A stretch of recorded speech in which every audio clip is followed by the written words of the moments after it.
Welcome to the deep dive. Today we're digging into something that sounds almost too good to be true. Earning while you sleep. It definitely has that appeal, doesn't it? It really does. We're talking about passive income and, what it actually takes to get towards financial freedom. Right.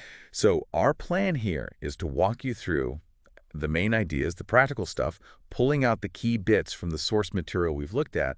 We want you to get a really solid understanding of this, but without, getting buried in information. Yeah, cut through the noise a bit. Exactly.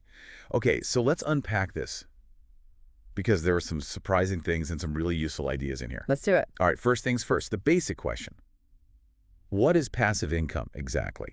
Fundamentally, it's money you earn with supposedly minimal ongoing effort after you've done the initial setup. All right. It's not like your typical job. No, definitely not like trading hours directly for dollars. Yeah. Here, it's your money or maybe your earlier work that's doing the heavy lifting.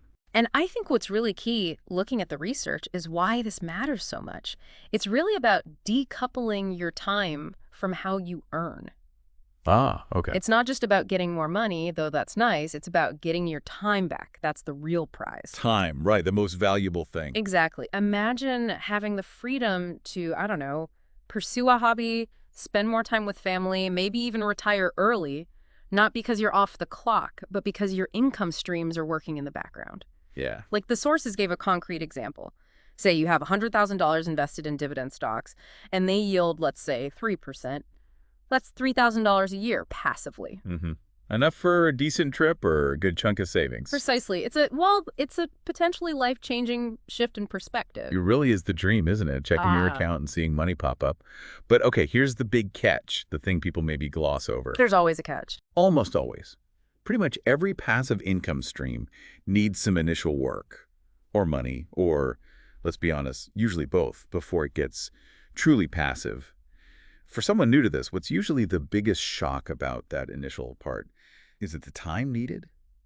The cash? That's a really good question. And the sources, they really dig into this. I think the biggest surprise for many is just the intensity of that initial work. Intensity, okay. Yeah, people hear passive and think like instant money machine, but it's more like building an actual machine. You put in a lot of effort up front, designing it, assembling it. Right. But once it's running smoothly, then it just needs a bit of maintenance. That initial grind, though, that's what puts a lot of people off, but it's absolutely necessary if you want it to work long term. That makes total sense. You got to build the engine first. Okay, so knowing that, let's look at some real ways people are actually doing this earn while you sleep thing. This is where it gets pretty interesting looking at the specifics. Yeah, the different flavors of it. First up, dividend stocks. Pretty common one. These are basically just shares in companies that pay you, the owner, a slice of their profits regularly. Right, just for holding the stock. Just for holding it. And to put numbers on it, like the sources did. Yeah. Maybe you invest $10,000 in a stock. It has a 4% dividend yield. That's $400 a year coming your way from that investment alone. Not bad. Not bad at all. And you often hear about big names, like Coca-Cola or Johnson & Johnson, companies known for paying dividends pretty consistently over time. Okay. And you've got choices then. You can reinvest those dividends, buy more stock, let it compound. Grow faster. Exactly. Or you can just take the cash as income, use it for whatever you want. Now, those steady payers sound great, Yeah. but are there downsides? Like maybe they don't grow as fast, or maybe they're sometimes overpriced because they're popular? What did the research suggest there? Yeah, that's a fair point. Our sources indicate it's a trade-off. Those stable dividend companies, they might not give you that explosive growth you could see from, say, a younger tech company that reinvests all its profits. Right, makes sense. And sometimes, actually, a really high dividend yield can be a red flag. It might mean the company's in trouble and the stock price has fallen. So you can't just look at the yield. You got to, understand the business behind it. Good point. Look under the hood. Okay, so that's stocks. Let's pivot to something really classic, like generations have built wealth this way. Real estate, specifically rental properties. Yes, the landlord route, a true classic. Definitely. So the example given was something like this. You buy a condo for, say, $150,000. You rent it out for $1,200 a month. Okay. Now, after you paid property taxes, insurance, maybe set aside money for maintenance, you might clear around $800 a month, passively-ish. Well, being a landlord isn't always totally passive, right? You might have vacancies or tenant issues, but the income stream itself, once set up, keeps flowing. Gotcha. But what if buying a whole property feels daunting or just too expensive up front? Good question. There are other ways in now. The sources mentioned real estate crowdfunding platforms, like Fundrise was one example. Okay, crowdfunding. Yeah, where you can pool your money with others to invest in bigger real estate projects. Sometimes you can start with like really small amounts, even $10 in some cases, so it makes it much more accessible. Interesting. So we've hit stocks, real estate. What about using your own skills or knowledge? The sources talked about creating digital products, earning again and again from one initial effort. How does that actually work, and what makes those successful? Right. This is the create once, earn repeatedly model. It's things like maybe you write an ebook, or you create an online course on a topic you know well, or even sell stock photos you took. Okay. The big effort is all upfront, writing the book, filming the course, whatever it is. But once it's done and out there, it can potentially sell over and over day and night without you actively doing much more. The silent salesperson. Exactly. A clear example was like a $10 ebook on Amazon. If it sells 50 copies a month consistently, that's $500 rolling in monthly. But here's the key insight the sources flagged for actually making it successful, because lots of people try this. You really need to find a specific niche problem. H down. Totally. Solve a very particular problem for a very particular audience really well. Don't just make another general guide. Be specific, offer high value. That's what cuts full. That's great advice. Specificity wins. Okay, another option mentioned was peer-to-peer lending, P2P. These are platforms connecting people who want to lend money directly to others, kind of cutting out the bank. Yeah, platforms like Prosper were mentioned. You, as an investor, lend money to borrowers. Say you put in $5,000 and the average interest rate you get is 7%. Yep. That could earn you about $350 a year. But, and this is a big but, There's always a but. there's risk involved here, definitely. The borrowers, well, they might not pay you back. They could default. Right, that's the scary part. So how do you even assess that risk on those platforms? Is it just about the interest rate, or are there other things to look for? Good question. The sources really stressed looking beyond just the interest rate offered. You need to examine the borrower's details, which the platforms usually provide, things like their credit history, why they need the loan. Do your homework. Absolutely. And don't just chase the super high rates, because those usually mean higher risk. A smarter approach is often to spread your investment across lots of small loans to different borrowers. Diversify even within P2P. Spreading the risk. Smart. Yeah. Okay, one more. Affiliate marketing.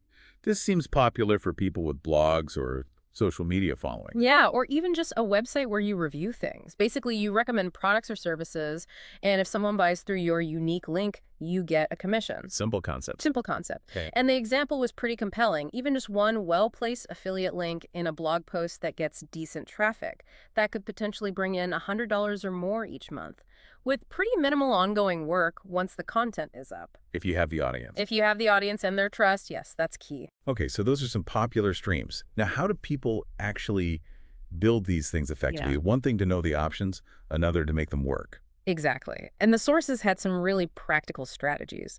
What's fascinating is how you can approach building them. First big one, start small, then scale up.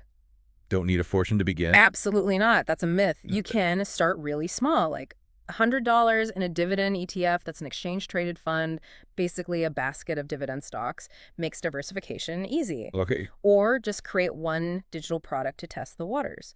There are even apps now like M1 Finance or Acorns were mentioned that let you build investment portfolios with tiny amounts. Makes it easy. Very easy. The real trick is consistency and reinvesting what you earn, especially early on, to help it grow faster, compound effect. Right. Okay, start small. What else? Second strategy. Automate as much as you possibly can. This is where the passive part really starts to feel real. Let the robots do the work. Kind of. Use technology. If you have rental properties, use software like Avail, they mentioned, to automate rent collection, maybe even tenant screening. Makes sense. For investments, set up automatic transfers from your bank to your brokerage account every month. Build wealth without thinking about it. Set it and forget it, mostly. Love that. Automation. Strategy 3. Diversify your streams. This came up again and again. Don't put all your eggs in one basket. Classic advice. Classic for a reason.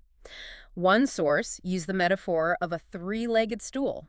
If one leg gets shaky, say, the stock market dips, the other two can keep you stable. I like that visual. Yeah. So maybe combine some dividend stocks with maybe that small rental property or a piece of one through crowdfunding and maybe your ebook side hustle. If one stream slows down, the others can hopefully pick up the slack. It builds resilience. Okay, that idea of combining streams, Mm. that leads right into something the source has called a real game changer. Income stacking. Yes. This is powerful. Explain that. It sounds impressive. It's basically just adding up the income from your different passive streams. So imagine, maybe you're getting $500 a month from your dividend portfolio Okay. and another $300 a month from that ebook you wrote. Nice. And maybe $200 more from some affiliate links on a website. You stack those up. $500 plus $300 plus $200. That's $1,000 a month. Exactly. $1,000 a month in passive income. That's $12,000 a year.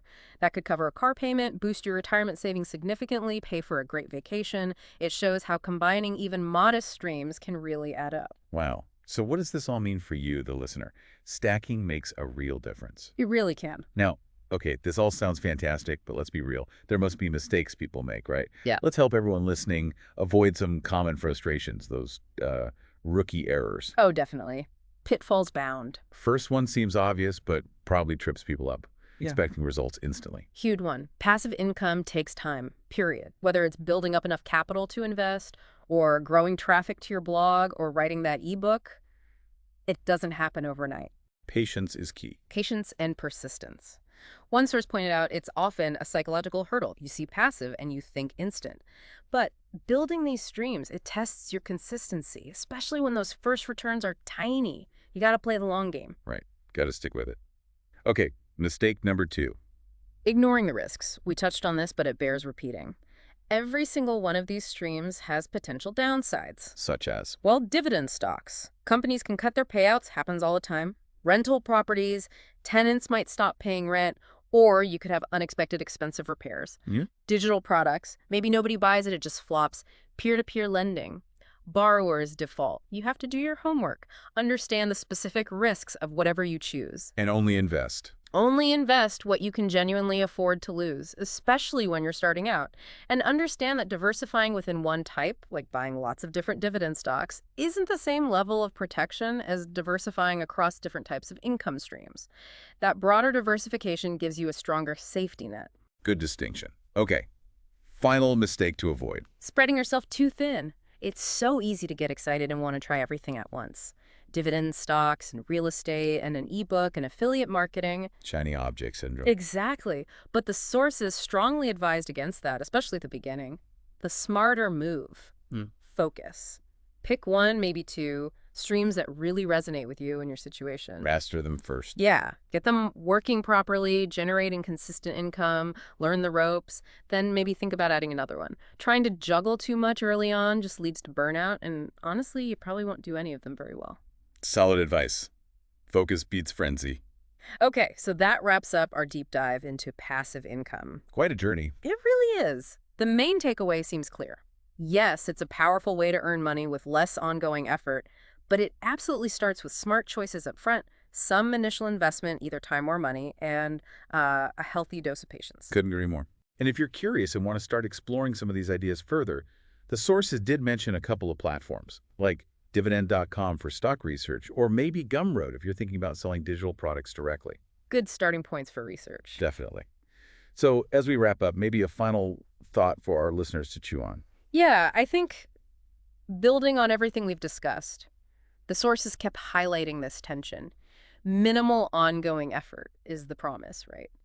But it almost always comes after significant upfront work or financial investment or needing specific knowledge. Right, the setup cost. Exactly. So maybe the real question for you, the listener, isn't just how do I set up passive income? It's more fundamental. It's what kind of initial investment, whether that's your time, your money, or your effort in learning something new, are you genuinely willing and able to make? Because that investment is what truly unlocks the possibility of a future where your money is working for you, even, yes, while you sleep.